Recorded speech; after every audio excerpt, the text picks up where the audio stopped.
உடம்போ சரிஞ்சா உயிரின் அருமை கஷ்ட நிறைஞ்சா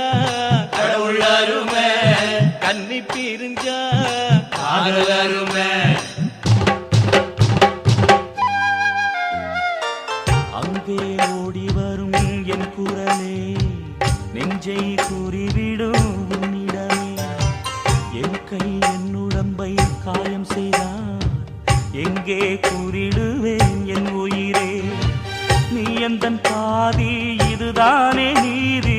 உன்னை விட்டு போக முடியாதம்மா மறைந்தாலும் நான் மறு ஜென்மமே என்றும் தேடி வரும் சொந்தம் இது கண்மணி அதை தள்ளிவிட நியாயம் என்ன கண்மணி இது நீ இருக்கும் நெஞ்சமடி கண்மணி இன்று யாரடிச்சு வெண்முதடி